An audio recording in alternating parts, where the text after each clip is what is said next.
Hey everybody, wrong open. Sorry about that. Happy Monday. All kinds of fun stuff to talk about.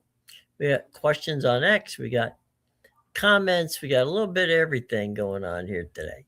Um, Definitely welcome your comments and your questions. Uh, Over the course of the past few days, we've gotten a lot of very interesting questions. Very little in the way of answers from a standpoint of it's kind of hard to hold a dialogue on X. It's kind of interesting.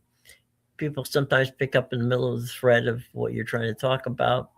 Others, meanwhile, tend to comment without thinking. And look, let me just preface everything I'm about to say with the fact that I'm not always right. I know it's hard to believe, but that's true. I'm not. I'm fallible. But what I will say is I've been doing this now for almost 50 years. And the my name has been on every television program I've ever done, every radio deal I've ever been involved with, and all print. Okay, I interact with people. I like to do that. I attempt to be respectful. I attempt to understand their position, and hopefully, uh, we can have some fun with it. I think that we can disagree without being mean about it. And I've never blocked anybody, so I don't run from things like this. But I do want to say that as a journalist now for, as I said, nearly you know broadcast and print and now um, posting articles on online. Basically, you know, it's not like I do this and you know don't have any credibility. Okay, I've written for and still write for some of the top publications in the country. So I'm here to talk with people and happy to do it. Okay. Not a lot of my fellow journalists feel that way. They will post something and then they will, let it lay there. Um, I try to help explain things. Now, does that mean you're going to agree with me all the time? Probably not. Okay. There's a lot of people that don't. There's a lot of people in my own household that don't agree with me. But the fact of the matter is, we learn from each other, right? So I enjoy, the back and forth and the fun of agreeing and disagreeing on topics. So that's not an issue with me. You got to, if you disagree with me, a lot of times I've learned some things from people who've been very open to talk to me about it, right? So, I have no problem if you disagree. Make your point, you know, frame your argument, and then we will either debate it or um, maybe, just maybe, you might be able to change my mind sometimes. Okay. That's how it works here with me. I'm very open. I'm very hope to be honest as much as possible. And a lot of times, when we disagree on issues, it's not that it's through understanding or misunderstanding. It's through um, knowledge, and each of us have our prejudices. We might want to see something happen that others don't, which is understandable. Okay, which is totally understandable. So anyway, just that's my preface for today. My preface. Um, a lot of people were talking about the value of Maryland and Rutgers, right? Why would the Big Ten add them? Well, part of the reason for it, and obviously, there's been the question about Penn State and how much Penn State was involved in the questioning of that. By the way, feel free to comment. Just click on there, and there should be a place for you to comment on, and I'm more than happy to answer questions and your comments, and even if you have criticisms or wish to debate, we can do it right here. Okay, we can do it live right here. Alrighty. So anyway, back to the show here. The key to this okay, is Rutgers in Maryland brought the Big Ten to New York and to Washington. Now, people say, well, it was for Penn State and it was for carriage fees. Yes, it was for carriage fees. Yes, it was for Penn State. However, it was also to be closer to the networks, to be closer to the ad agencies, not in the case of New York, to be closer to the politicians in Washington, D.C. Um, I mean, they ad agencies now, when you're schmoozing clients and trying to get sponsors, you can take them to a Big Ten football game at Rutgers. Now they may be Michigan grads, right? Or they may be Iowa grads, or they may be grads of any number of different schools in the Big Ten. It's not like you know that they're going there necessarily to see Rutgers play. But the point is, it's a Big Ten event, and that way they get to schmooze the advertisers. There's also the networks. Okay, of course the networks understand about Big Ten, but never hurts for the Big Ten commissioner or one of his deputies to be there on site and say, come on, let's go out, let's talk, and let's build on what we can do. Right? It gives them a dialogue opportunity. So that's important there. The I-95 corridor, which takes you down to DC, right? That is definitely going to be key politically. I mean, we can see that right now as Senator Cruz and the bipartisan bill is working its way through Congress. So that's important, okay, to be in that area. So a lot of people are hanging this on Penn State. It's the only reason. No, it's not. It was one of the reasons, but wasn't even the main reason. They wanted the carriage fees, which they got for the Big Ten Network. And if you don't agree with me on this or question it, Bob Thompson, who used to be my colleague at Fox Sports, was the main man in charge of Big Ten Network. So you can ask him on Twitter. He's there on X, I should say, and maybe we'll have Bob on. But the fact of the matter is, the ability to have access to that I-95 corridor and build for whatever you want to call it, the eastern wall of the Big Ten was key. And if you're going to be a national conference, you got to have the eastern wall. And if you're going to have to be a national conference, you need New York City, number one market in the country. You need Chicago, which is their home base. And now they got Los Angeles. So they got the 1, 2, and 3 markets right there, and they've got presence in those markets. All right, they have a team in the market. They have a place where they can go and they can get things done, and they can schmooze all they want to. And this is a big reason why the Big Ten is getting the lion's share of the money. Okay, now why is the SEC getting the amount of money they're getting? They have stayed very, very regimented to their footprint, which is mainly south, right? Okay, so they moved out and picked up Texas and Oklahoma.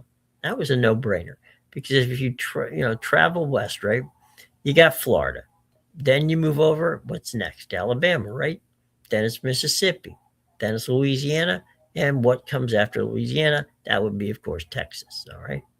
You get Oklahoma in there, and there you go. Now, there's always been talk about expansion.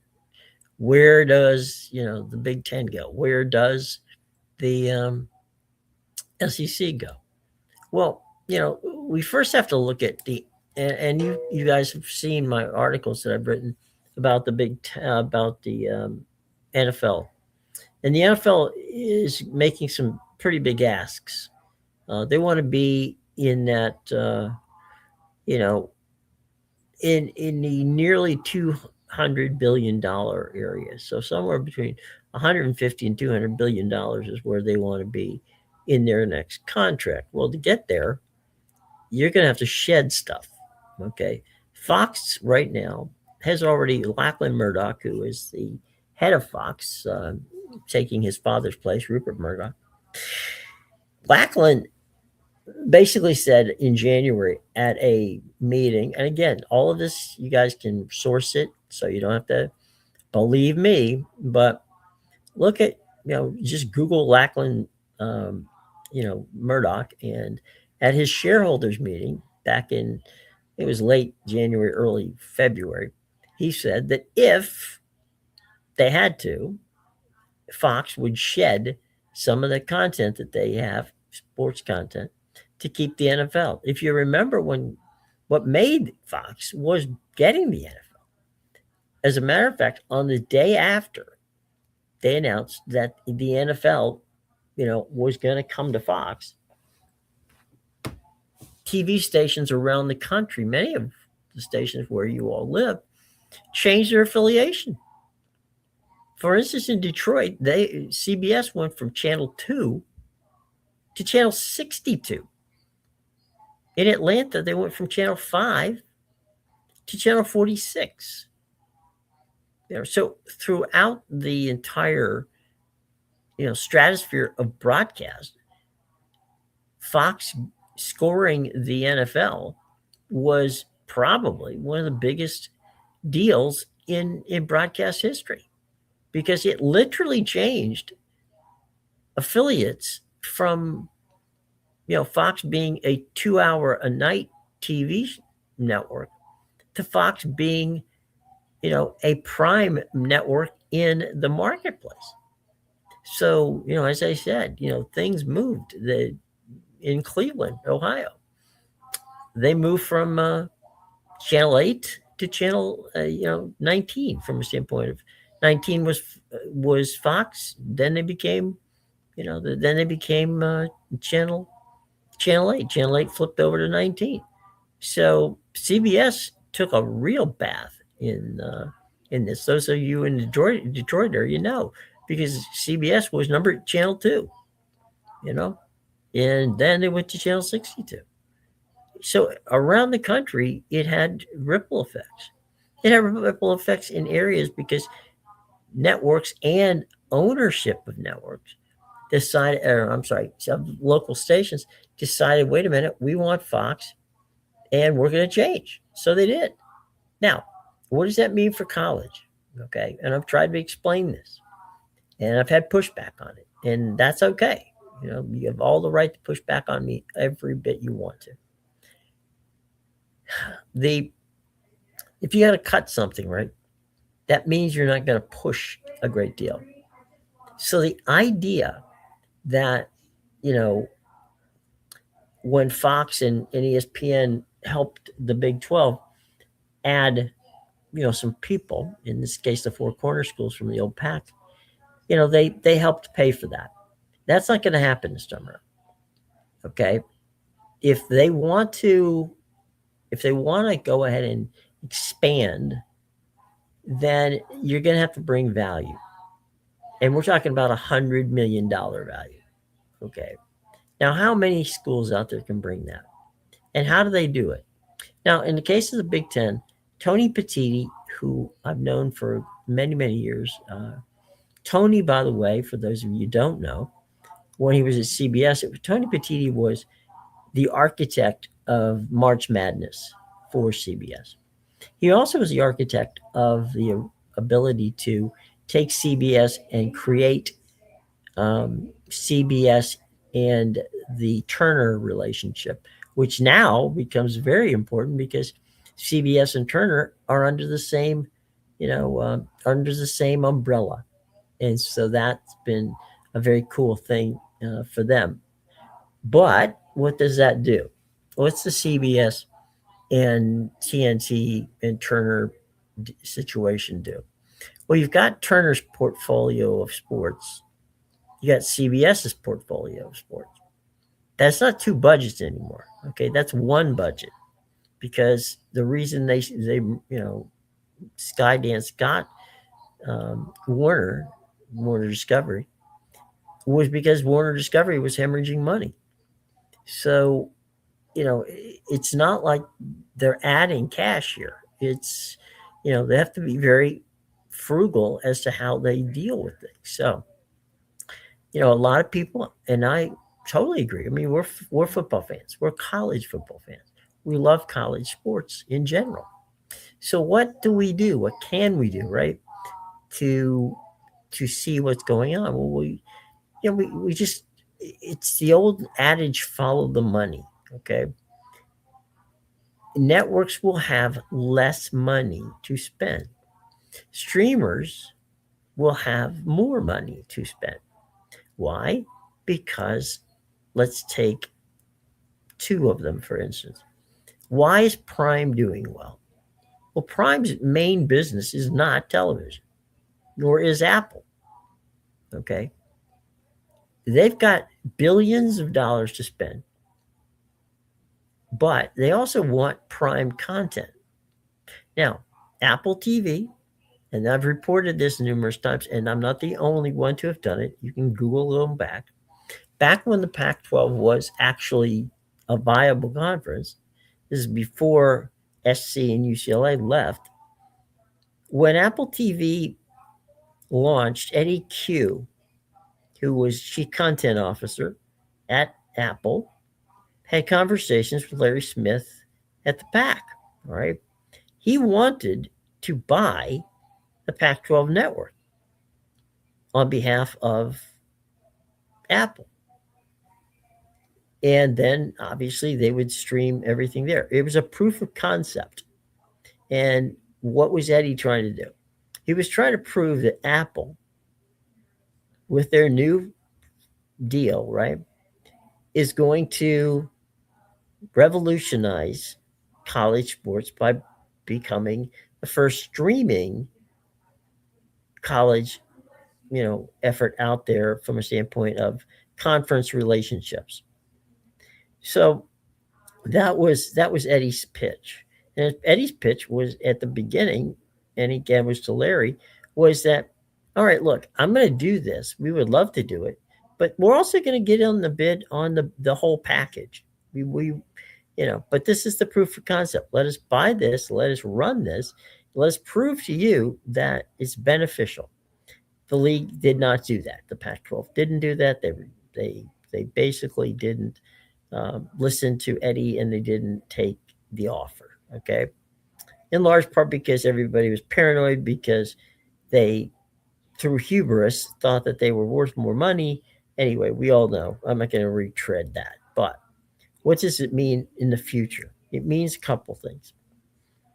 It means that you and I are going to have to pay a hell of a lot more money to watch sports than we have in the past.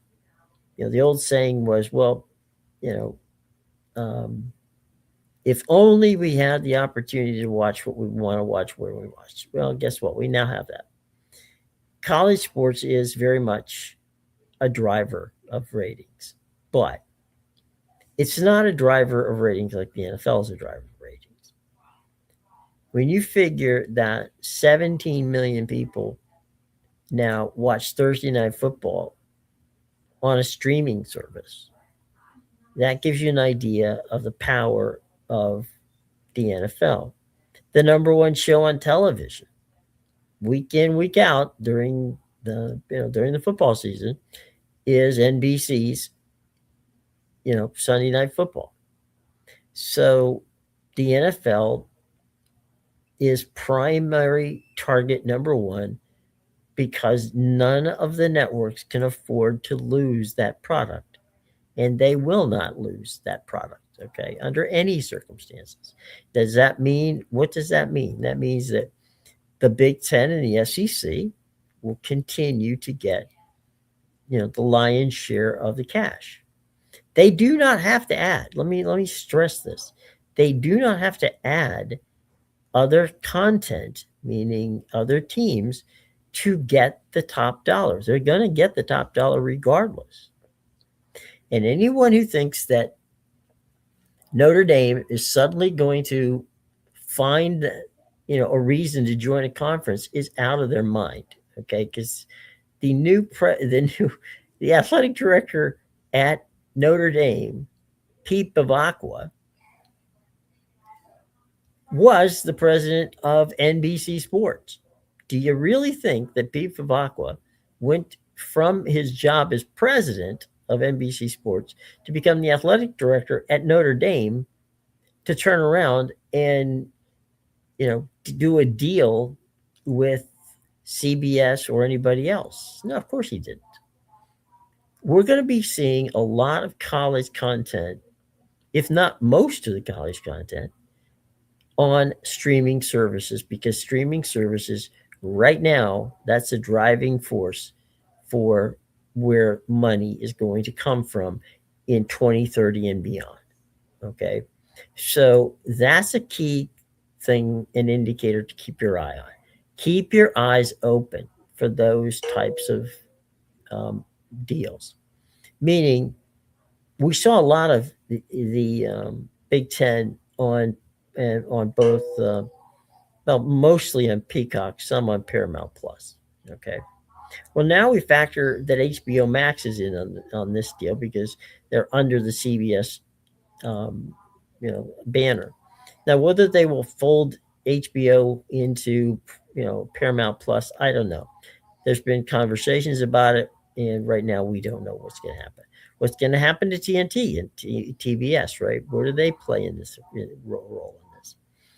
Well, obviously TBS has the baseball and the hockey, and TNT, has their role with regard to um, hockey and some NASCAR, some other content which falls into their portfolio. Some of it's college football.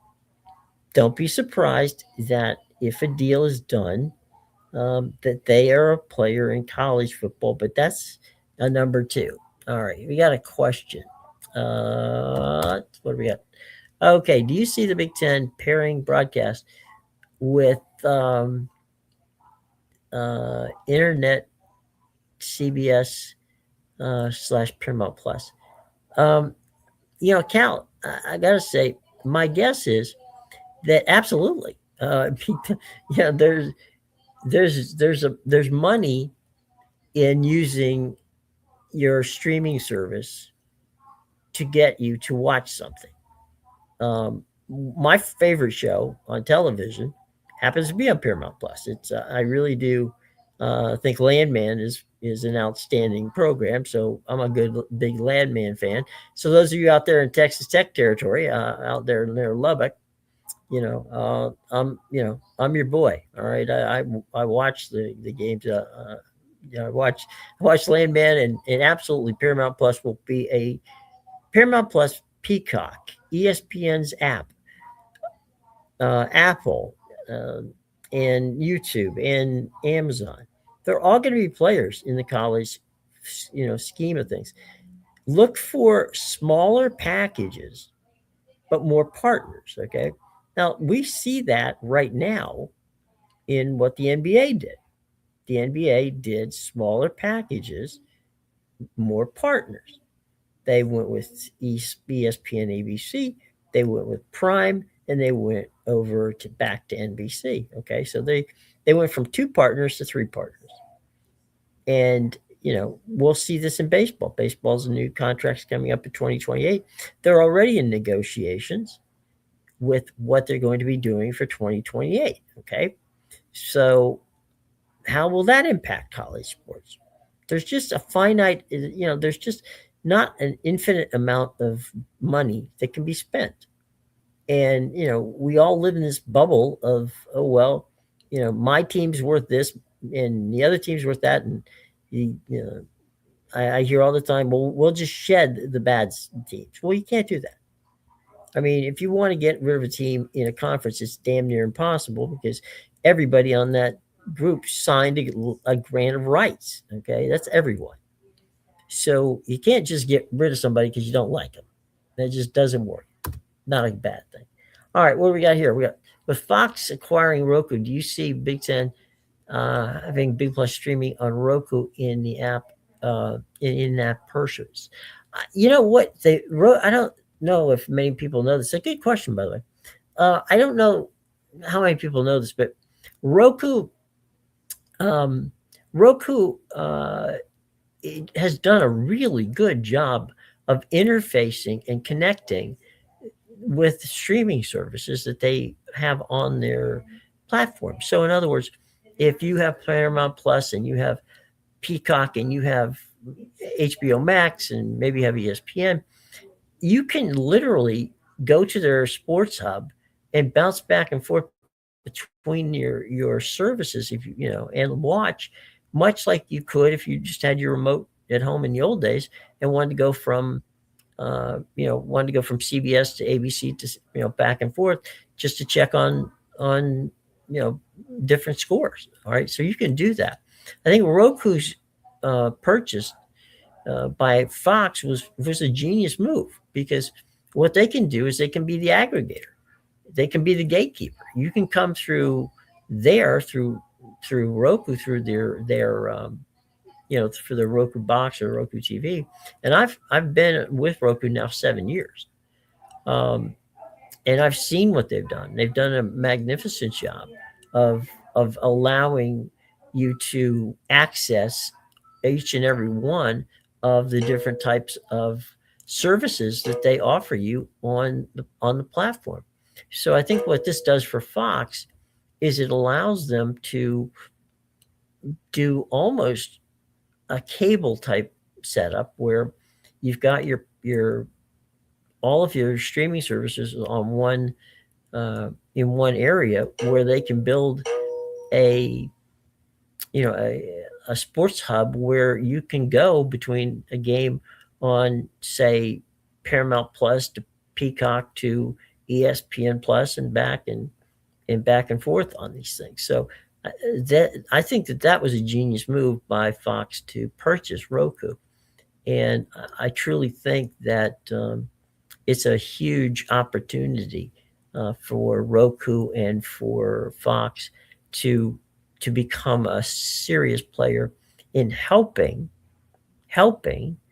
these those of us who stream. I do not. I've been a cord cutter for a long time, so it's going to help us stream uh, our content and compile it in such a way where we don't that it's not awkward anymore. Okay, it's only going to get better from that standpoint. And look, if you think Roku's going to be the only one that does it, you're crazy. That's not the way it works.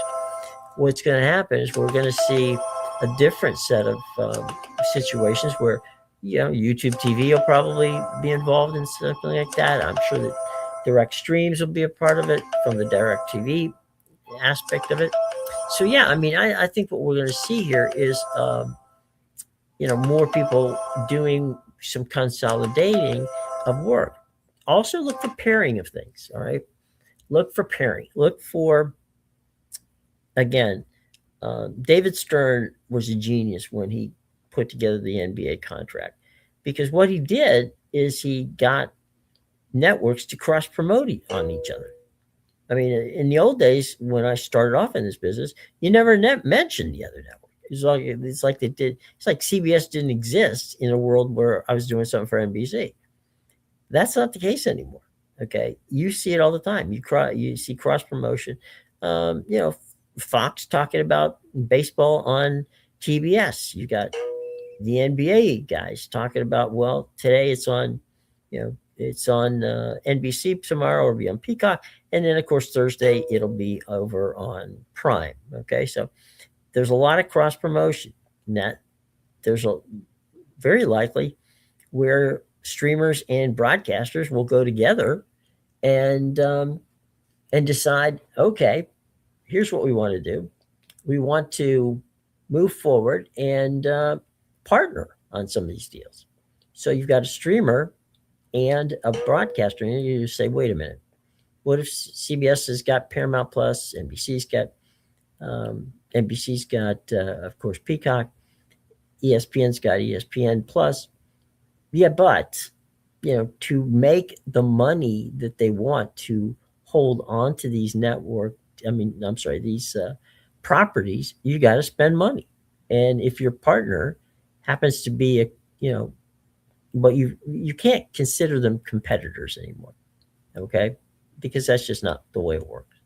They're not competitors. They are people who are involved heavily in deciding, all right, who does make a good partner for me? All right. Who can I be comfortable with? I'll give you an example. The Christmas Day football games that are now airing on Netflix. Those games are produced by CBS for Netflix. So the crews that you see, the games that you watch on Christmas is produced by CBS as a subcontractor for Netflix. Now, why is that the case? Because the streamers do not have any sports department. Okay, they don't have trucks. They don't have, they have programming people. They've hired some producers. That's good.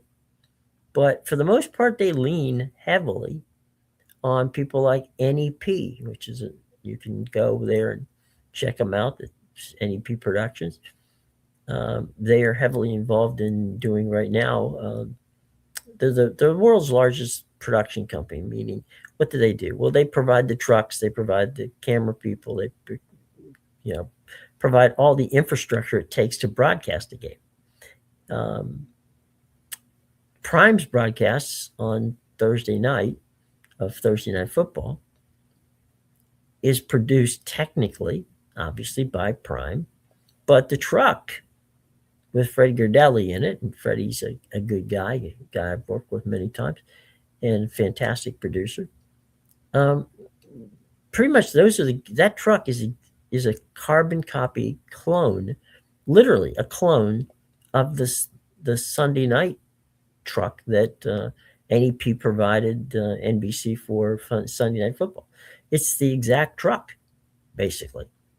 It does have, it's wrapped. This is Prime Video on the outside in the blue and white, but you step inside that truck as a director and producer, and everything that we've seen is the same, as the Sunday Night Football truck. So, it's really, it really does become a factor in what's going on, right? The ability to work with each other is something that is really going to be fun. And I see my buddy over here. I'm going to put the link here, bud, for you to jump in if you want to. He's talking about. Wait, didn't I just? I guess I didn't do it. Okay. There we go. Should be a click there. Just go ahead and click on that. That'll get you in. Any one of those Capital Sports Network, and anyway. Carla, hi, Penn State. Good news, bad news. It's about Adidas. I'm not sure, Carla. What's the Adidas thing? Enlighten me, please. Hello, bud. How you doing? Good morning, Jim. Good morning. Good to see you. And what she's talking about is how they switched their uniforms. Oh, okay. Thank you, Carla, for bringing that up. I didn't. About that. It's hard for me to keep track of who's wearing what gear these days. Is it Nike? Is it is it Under Armour? Is it Adidas? Who's got what, right? I mean, Germany is moving away from Adidas. Is that not wrong? Wait a minute. The way you phrased that, is that not wrong? No, I think you're right. It's sacrilegious when I saw it. I was like, they're moving from them to Nike. Like, I always just it's Germany and Adidas. Yeah, Adidas is offloading some of that stuff. Yeah, they're getting out of they're not getting out of the equipment business, but they're definitely looking at it in a different way. That's for sure. So yeah, I think they sold part of the company, if I'm not mistaken. But that's a shame. Yeah, that's not what I was talking about, though, Jim. I didn't think it was. And by the way, you'll get a kick out of this. You and I were talking about the A4 the other week, yes. and I got so many comments whenever I mentioned it to you in kind of an incredibly sarcastic way that most people think of the A4 as an Audi model. Did you actually get a lot of comments about that? I had over 1,000 people Holy. think that was funny. Yeah, it was a good one. I'm like, it's so true. Jim's right, dead on with this. I'm like, I've tried so hard to just use that terminology instead of P4 or people who think that there's a P2. Like, that's another show altogether. Jim is explaining that's to these a folks, telethon. That's not a show. like, the reality behind the situation when it comes to the governance is that any idea of the P2 being off on their own, it makes for nice talking points. It's just not reality. No, you can't get there from here. Yeah. There's a lot of fights that I've just decided not to take on, but yeah, I don't know why I ended up in the middle of a battle with someone who was a sports media or sports marketing person this week, saying how much I didn't know about why, why Penn State was the driver behind the product. This is the hard part about text. Is like, and that's why I wanted to talk to you and clarify with you. Sure. Like, I think everything that you're saying about all the details, about, the little details, right? Like the little marketing things and everything that had to happen in order to make Maryland and Rutgers happen. I think that's fantastic because I think what that shows is what it took to make that move happen. Because otherwise, that move 2 years after Nebraska, it's not a normal thing. No. And I'm sure they had to move mountains to make it happen. My whole point is, like, when we talk about like byproducts, like what spurred it to happen, not what all had to happen in order for it to happen. Right. In that point in time, when you start to see the value of how this could be, for the markets, I don't dispute anything you're saying in that. I mean, I couldn't. But I still strongly hold that the Penn State situation was a byproduct of the Nebraska membership. And so I wouldn't debate that. That's what got this started. That's why I say Penn State was at the center of this, not getting the markets. Getting the markets, at some point in time of all you're saying, that might have become the focus. Like, holy cow, there's a lot more to this than we realize. But all right, I'm gonna pull the, I don't name drop a lot. Okay. Yeah.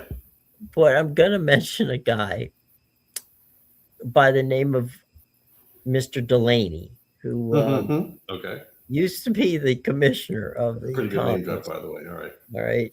Jim Delaney. Had a conversation with him, and Jim Delaney was obsessed with how the networks and the advertising community in New York had no idea what they were seeing or what could happen if they got involved with the Big Ten. So there, two things can be right at the same time. Okay. I agree.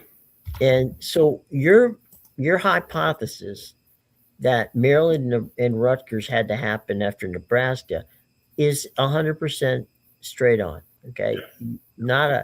You're not going to get me to argue that point. Not at all. I'm on your side. But I've always thought that. I just was like, the way this gets presented on X, and I know this pretty solid now because I've spent so much time spinning wheels there, is like, you kind of have to present the whole picture. Otherwise, people are thinking like that Penn State had nothing to do with it. And then when I say Penn State, people thinking, oh, you think markets have nothing to do with it? It's like, no. But one came first, and then the other is part of the process of making it happen. So, like, from wherever someone's perspective is, they could internally see this mattered more than that. And I would say that doesn't happen without this happening. But yes, that was required for the move to happen. Like, you had to prove the financial sense of it. Well, yeah, I mean, there's a proof of concept, but there's also timing in regards to how long it takes to move something, right? Um, when they added Rutgers in Maryland to the mix, um, what Delaney had that he couldn't do with Penn State was he couldn't bring. It wasn't practical. Let's put it that way. It wasn't practical to bring Sean McManus out of his office in Manhattan and drive him over to to State College um, to watch a football game. It just didn't make or major advertising companies, right? You couldn't, you could hold the tailgate parties and bring them in, but it was difficult to do that. Mhm. It became a hell of a lot easier to do it when you put them on a bus, you give them, you treat them VIP situation. They go over to the ball, to Rutgers. They sit there. They are watching Michigan or Wisconsin 100%. or Ohio State or anybody but Rutgers is the reason. 100%. Uh, but they're getting food, they're getting booze, they're getting an enjoyable experience. Mhm. At the same time, you can say, all right, well, this is what Big Ten, sports is all about. And this is why we need you to invest in it. Totally. Okay. And Totally. so, Totally. so you drive down the I-95 corridor, you got Philly because Penn State's got Philly. You Mhm. get Baltimore because that's Maryland. Mhm. You got Northern Virginia and DC. And I can guarantee you once again that, over at College Park, you've got a situation where you can see, on any given Saturday, depending upon who's playing Maryland at home, you can see the if it's Iowa, you can see the Iowa delegation. If you want to find out where your congressperson or senator is on a Saturday afternoon, and Iowa's playing in Maryland, you're going to go to College Park because that's where they are. And there's a lot of political, if you didn't know that before, you got to know it now. Yeah, There's look, a one hundred lot of, percent. It's just people kind of get stuck on like, oh, their stands aren't full, so there's no surf. It's like it's not a good move, but it's kind of like what you're saying is sometimes it's a few people matter more than the whole. And I think we're seeing that a lot nowadays where these stadiums are getting smaller and building more of like the suites, shall we say. yeah. I mean, well, they're becoming more of a boutique type thing. But Those are the people that donate. So yeah, it, yes, they are more important. I'm sorry, so folks. yeah, it is what it is. Yeah. We don't make the rules; we just try to follow them. We just look at it and say what Right, we see. exactly. And so, hang on, we got a question here. Oh. Um, viral versus the trivial many. Um, unfortunately, Carla, you might be right in that. It does seem to peak that way. But, in business, they have a term, okay? It's called loss leader, okay? And a loss leader means you're putting something out there, you're not going to make any money on it. But what does it do? It gets me the eyeballs or whatever that I need to spend cash to grow my business. So I'll throw a loss leader out there. Now, I'm sure that, and I'm talking quietly because I have a University of Maryland graduate, you know, somewhere in the vicinity of where I am right now, he would come back and smack me in the head. But Maryland academically, There's a outstanding, monster. academically outstanding school. Rutgers, Research, academically, they're a top 15. A lot of yep, people don't realize that, but that's the school that the Big Ten won. right. So, as a matter of fact, there was let's go back in time. They almost onboarded Maryland at the same time they did Notre Dame. I'm sorry, Nebraska. I But doesn't. they They pulled were it waiting for Notre Dame, but yeah, I'm not like surprised to hear that from you. because, but at the time there was tumult in Maryland. They had just gotten rid of Debbie Yao had just stepped down as athletic director to go to Carolina State because her sister was there. Her sister was had uh, unfortunately had a very bad illness, and so she needed to be closer to home. So she left Maryland. Maryland was also getting a new president, and so that didn't factor well at the time. So what happens is the former, I believe, wasn't he? He was I was number two guy. Um, Who are we the talking new about? president of the Maryland's president came from Iowa, and basketball coach at the time was Gary Williams, and Gary absolutely despised being in the ACC because he was arguing constantly that was so Carolina centric that that anybody who didn't have a Carolina name in front of them, because everything, if you remember, almost every year the ACC basketball tournament was in Greensboro. Yes. Yep. And it was Almost all. every year the the the football championship was in Charlotte. That's why it would be the conference used to get coined with the name, not complimentarily so, called the All Carolina Conference. Yeah. Like, I mean, and it still has to some degree been that way. Like, Well, yes, Jim Phillips they has hold tried. the He's moved the tournament around a little bit, but yeah. not enough. Not enough. I mean, you can still see when you have four schools from the same. I mean, State. they tend to vote together with that, and they've had the Virginia schools that have voted with them, so that's been like half the conference for a long Right. time, and that's where, like what you're talking about, the Maryland frustration has been that the schools that should have been their friends, Virginia Mm-hmm. Tech, ended up going North Carolina on votes, and so Maryland, for a while, has felt kind of like the odd one out of that whole situation. Yeah. The irony to all this was the year that Gary and Maryland moved to the Big Ten. The Big Ten, the ACC held their basketball tournament in Washington. Um, the following year, by the way, the Big Ten held their basketball tournament in Washington. Um, but That was where the real rivalry was. I don't know if most people know that these days, Jim, because that was some time ago. But right. the Big and the ACC were the rivals, like because everyone was kind of making similar money. Mm-hmm. Like there was more of the academic rivalry, Oh yeah. the basketball rivalry, Mm-hmm. um, football mattered, but that was part of it. But like just the whole political rivalry between the two was so heated. Let me give you a proof of concept for Delaney.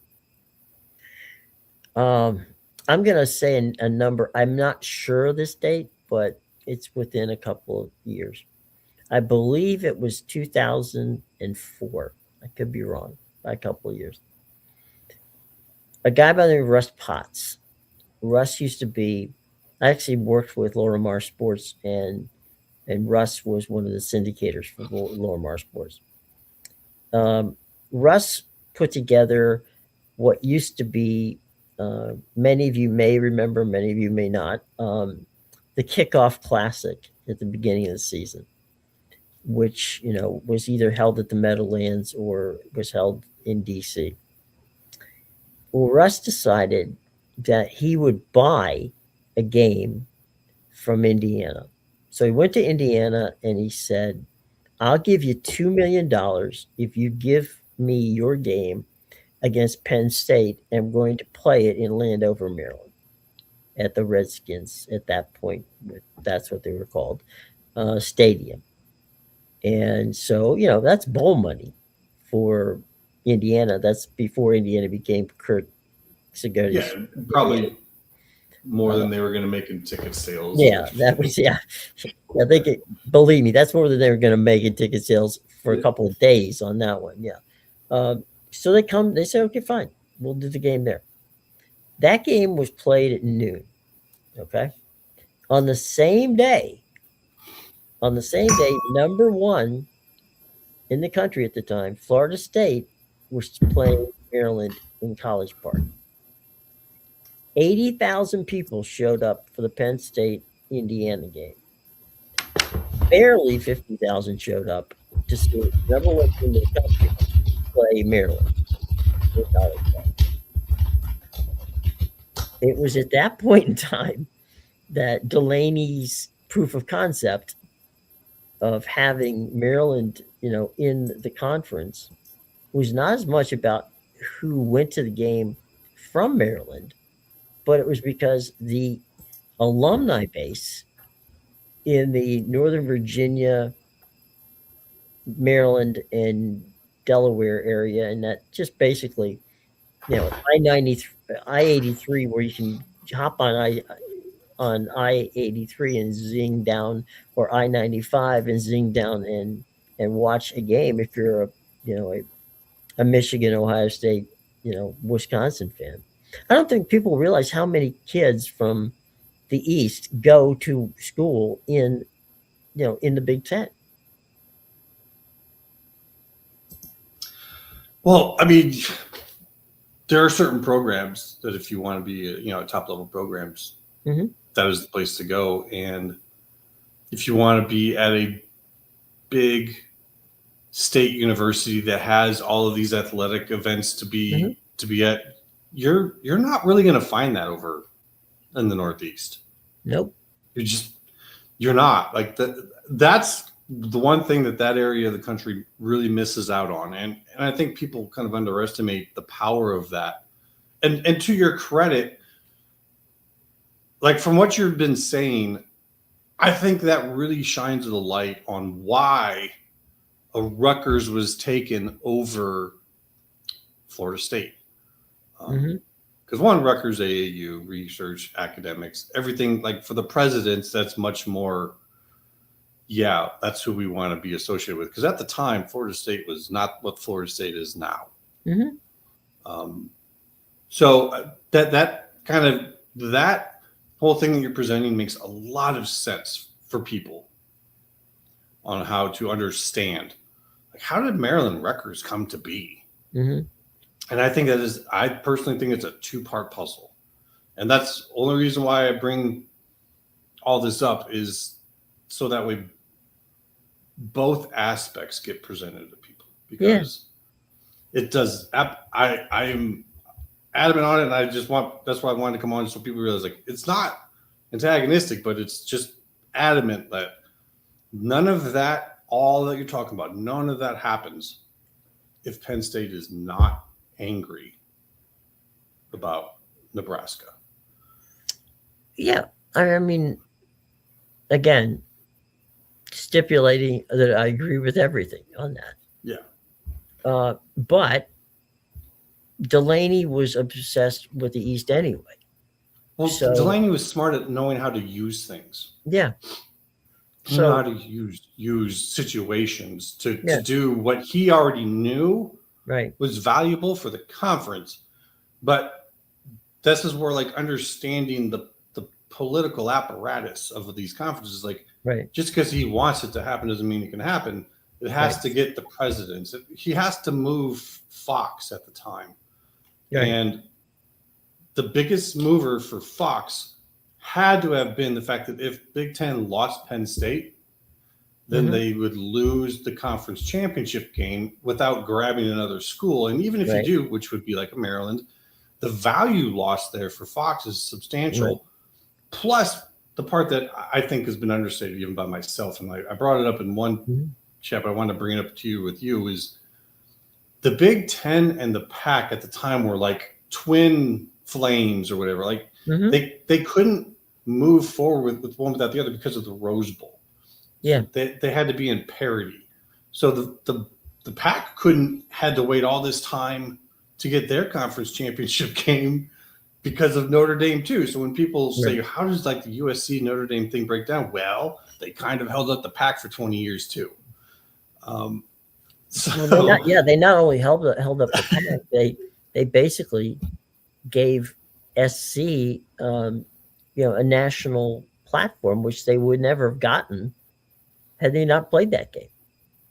Sure, and that's kind of what kept it going. But I'm saying like the pack couldn't get their conference championship game paid for by Fox. No. Until the Big Ten got theirs. And the two conferences neither one wanted to do one without the other because then their champions in the Rose Bowl would have been different. Right. If that makes sense. Like they didn't want to.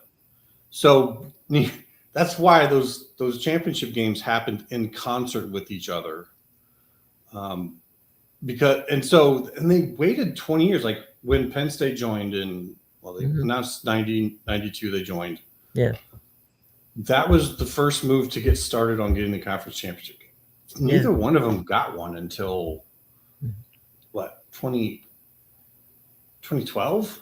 Something like that. Yeah. Because that's when Nebraska joined. And then immediately Pac's like, okay, we want Utah and Colorado. We're we're good. Bring them in. We just want to get this finally. Fill that out. And tick those boxes. Yeah, and so that's what I'm saying is like that is a lot of value on the line, because if Penn State drops out and the Big Ten can't agree on a replacement, the Pac has to kind of wait in line, hold off too, right? So I mean, there was a lot on the line here, and when Penn State knew that leverage, they know it. And so, they wanted what they wanted, right? They said it from the get-go, and that's what Maryland Rutgers was meant to do. But once they decided we got to do this, otherwise this whole thing, they had to do what you're saying, is go to all these degrees. And that stuff I didn't know about, like the degree of which they had to go to in order to make that happen. That's impressive. It was a targeted, it was almost like Delaney was a general, right? And he was moving his troops from hither to yon. One quick thing, which I don't want to let go on. Sure. We always get, people are always yelling about academics mean nothing, blah, blah, blah, blah. Fine. Fine. Let me tell you how important academics was to both the Pac and the Big Ten. It wasn't until the early 1970s, the early 1970s, that either a Pac-12 team or a Big Ten team was allowed by the conference to play in a bowl game that was not the Rose Bowl. And that game was always played, the Ohio State, Michigan, all your rivalry games, was played the week before Thanksgiving, because tests began that, right after the Saturday, that entire week, was getting ready for tests, and then came the Thanksgiving holiday. And that was it. That was your season, unless you won the championship, at which time you would play in the Rose Bowl. Nobody else went to any bowl games until the early 1970s. Yep, it's true. And it's largely why the Big Ten and the Pac have been, going up to that point, we're so in lockstep with each other. And it's why fans of the Pac feel so betrayed by the Big Ten. But it's just, this is when I really try to talk to folks about everything that they see in realignment. It doesn't come in short-term spurts. What's in progress has been in progress for years. And as people come in to these positions of, administrative importance, decision-making, they have to get clued in on everything. And then you just have to keep playing it forward. And those two conferences being in concert together, what was supposed to happen was the Big 12 was supposed to get parceled out. They've wanted to get to 4 conferences for the Right. longest time, it seems. And I think that they had plans for like the postseason with that. I always think that they just copied. They wanted to copy the NFL, but do it better with 4 instead of 2 conferences. Right. Like that's just that they're looking at a model that works. Like, okay, we'll do that, but we'll do it a little bit differently. So it's college football. And that's been the play for a long time. And when the Pac went after Texas, Oklahoma State, and Texas Tech, Mm-hmm. they broke the compact. That's not what everyone was talking about happening because No. the Pac taking schools like this is what they didn't want to do because of the academic side. Iowa State, Kansas State, like an Oklahoma State, and then one from Texas, probably at Texas Tech. They would get their central time zone locations. They would get all those games played in that first hour. Yeah, they could sneak an 11 o'clock kickoff. The networks would pay them so much more because that was a big reason why they weren't getting paid. And people say, well, why was Fox and ESPN not willing to pay them as much? Because this very important window was just not available from the Pac. Like they needed central time, and they knew that, but they went because they were not happy with that. In my opinion, this is my opinion here based on gatherings, and they were not happy with what they were supposed to take because logically that's supposed to make sense from like a network perspective, from an overall everyone. So they went after. They wanted Texas. What they wanted. And so they went after what they thought would get Texas to say yes. And it almost worked. But from that point on, the whole plan to go from 5 to 4 no longer went through the Big 12. It was, the Pac-12 became a bad partner.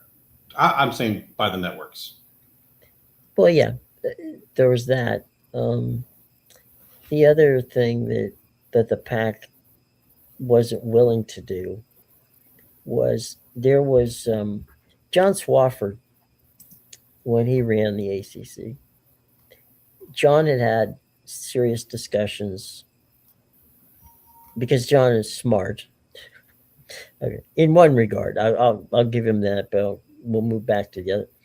John went to the Big Ten, the Pac-12 presidents and said, we could work out a deal where we could do scheduling, in which case it would benefit both of us if we played, we could have a game of the week, basically, where a Pac team would play on the East Coast and, and an ACC team would play the late night game on the West Coast. And that actually would have probably solved some issues for both of them at the time.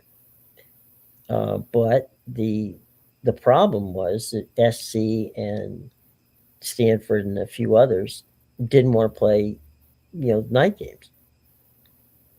And so that then there was the pushback on, well, what if we go to, if Duke plays, we'll just say UCLA. If Duke plays UCLA at at 10 o'clock, at noon Eastern time, it's going to screw up the whole practice schedule and all the other stuff that goes along with it, right?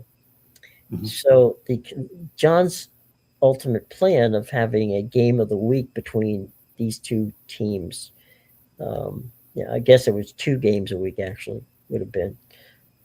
Which I thought at the time made sense. The Pac just couldn't get out of their way. There's no other way of putting it. They had a very large ego on what they really thought they were worth, and the problem was there wasn't enough eyeballs to find that, and they couldn't even do it. They could barely do a 3:30 window, and so their inability to think forwardly was, I think, an issue there. And I think that when the Big Ten started the expansion process, they never looked at the SEC, and the reason was because they knew that wasn't going to work for them, because the SEC wasn't moving. They were happy and remain that way with what they've got. Plus, if you're going back as far as I think you're going, there Mhm. weren't really any target types that would fit what the Big Ten was looking for. Probably not, except for Georgia Tech. Well, Georgia Tech wasn't in the Southeastern Conference. Yeah. No, probably not. But I mean, maybe a Florida, but well, they were Florida looking was, they were yes, looking at continuity, right, contiguity. They were, right. Florida and Vanderbilt were the only two teams at the time that were AAU teams. but they weren't in bordering states, and No, during the Delaney years, like you had to have that. yeah, something had to be there. And last time I checked, Tennessee and Florida aren't that close to each other. So yeah, that didn't work. So I mean, there's so many moving parts here that happened over a course of decades to get us to where we are right now. And some of it was good, and some of it was bad, and some of it, um, a lot of people basically, um, when I started to explain the process of how the networks are getting spun off and how that's going to affect how much money they're going to be able to put out, and why the streaming services become more and more impactful. um, the canary in the coal mine, so to speak, in this case, should be for people the regional sports networks. The death of the regional sports networks was very important because it was a problem for the you know for pro teams that proved that cable that had been feeding them for so long. And look, this regional sports was where I made money. I mean, that was my shtick. Mm-hmm. We overpaid for everything. Um, ESPN overpaid for everything. So they were writing checks that, you know, that Dodger deal, right? $7 billion and $3 billion for the Lakers. That reset everything. All of a sudden, everybody's freaking out because why did Spectrum give $7 billion to the Dodgers? You know, it happened, by the way. Artie Moreno signed signed Albert Pujols after he made a phone call to Fox saying, "I need some of that money you were going to spend on on Dodgers, which you're now not going to spend because they signed with Spectrum. I need some of that money to sign Albert Pujols." When they gave him the green light, saying, "Okay, we can get you some more money," he went ahead and signed Albert Pujols. Um, it killed Cox in San Diego because Fox took the money, went down there, and took that out. Um, there was panic in from Fox that the Longhorn Network, which had just been created, was going to take away the Rangers. So they panicked and gave money that they couldn't. They were writing checks they couldn't cover. And Yeah, and so that's that tough competition. and so now the networks are looking at, okay, are we going to be able to write checks that we can cover? And just prior to your coming over and coming on, I talked about the importance of understanding that we're going to see a lot more smaller packages. There's going to be a lot of networks involved in these things now, and I think that is going to be the telling situation. I mean, back and again, I mentioned this earlier for those who haven't been on, but I mentioned earlier that in the old days when I would do something and it would be for NBC, we'd never mention CBS. or ABC or or anything. It's like, okay, it's like this. It's like the other network doesn't exist. Um, when David Stern, who was in my mind was a genius with regard to how he handled his his broadcast operations. It's now not uncommon to see, someone on Fox on a Saturday after, baseball promote, Peacock on Sunday or NBC on, whatever, and cross promote the network, with the networks would cross promote the content. Where can you find it? Well, here, let me, we're now partnered with these people. We're showing you where to find it. The NFL, the NBA, NHL. Everybody's talking about, okay, today it's on us, but tomorrow it's on them. That would never have happened back in the old days, but now the old days are the new days, and the new days means that you have to, you know, you're working for the conference, not as a partner. You're working for the professional league, not necessarily as a partner. Um, so you have to play by their set of rules. Yeah. And that evolution of things is kind of where I've had to listen and lean in on guys like you and Bob Thompson, because that's a different element. Um, I can I can look at things and figure out why things are happening, but to get in there and figure out how it's happening, that's a different language. I mean, because like you're saying, there's a whole different gigantic battle there. Well, I think the battle lines now, and we got to kind of wrap this up because we've been on, 3 days now. No, I'm just kidding. 1 hour and 12 minutes for those of you counting. And by the way, thanks to the 2,500 of you who are with us today. The end to this scenario is that all of us who are sports fans are going to be part of a direct consumer concept where we're going to have to pay more for what we want.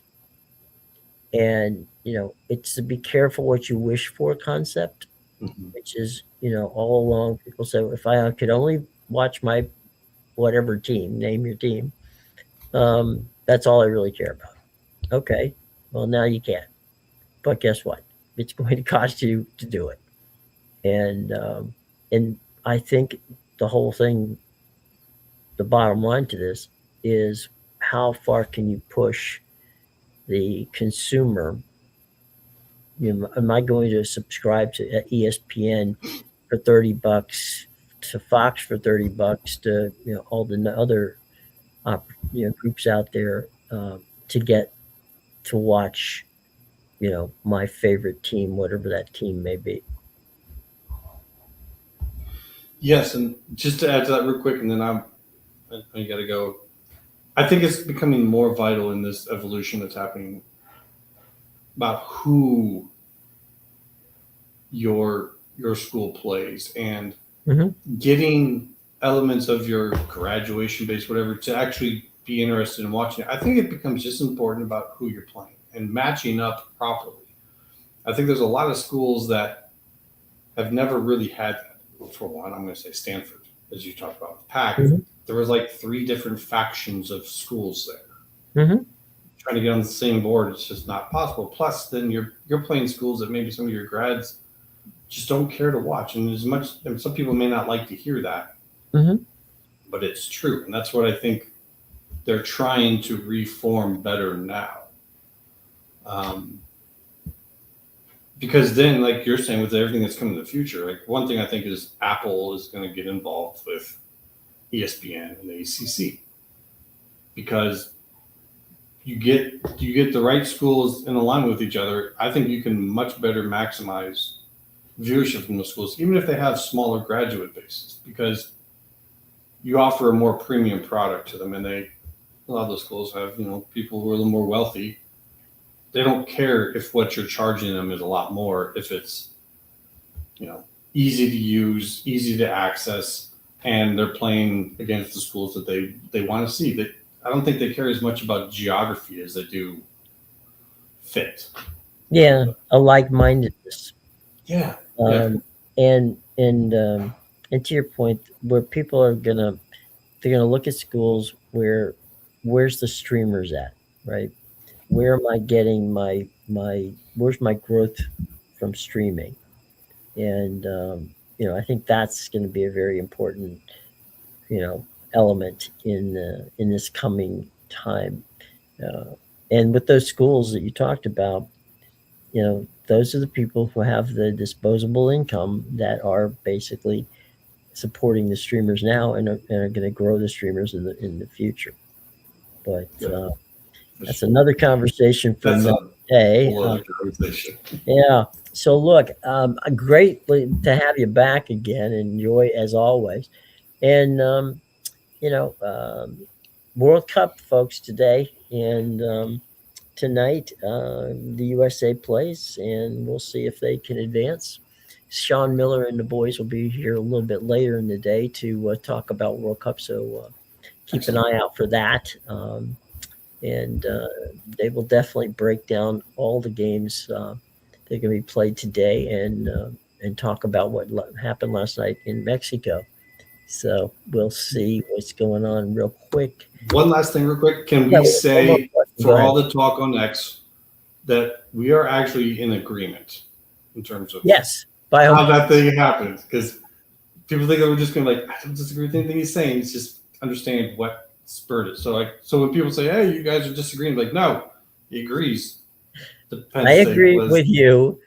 Yeah. Everything there's a lot of subtext to all of this. Okay. Right. Yes.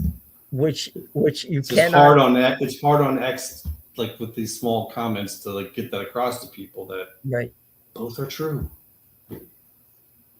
Yep. So well, cool. That's why I wanted to come on with you and be like, well, it's always a pleasure. And the Always. question, real quick, our last question we'll take, and we'll be happy, Carla.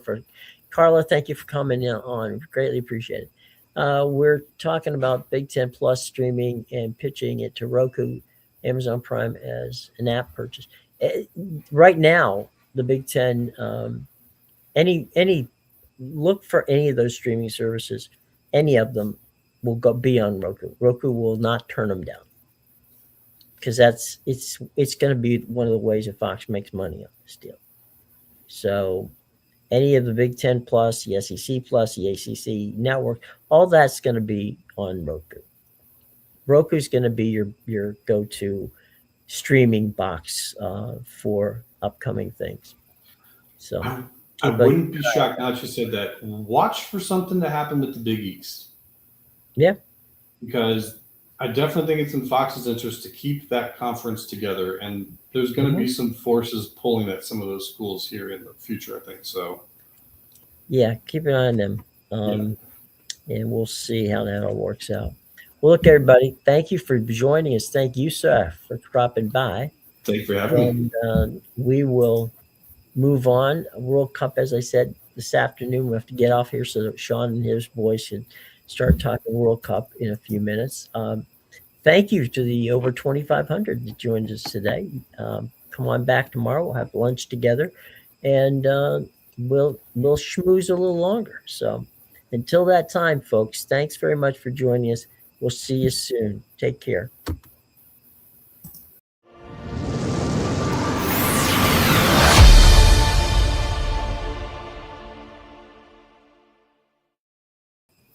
Hey, thanks a lot. I got to go to a meeting, but I just want to thank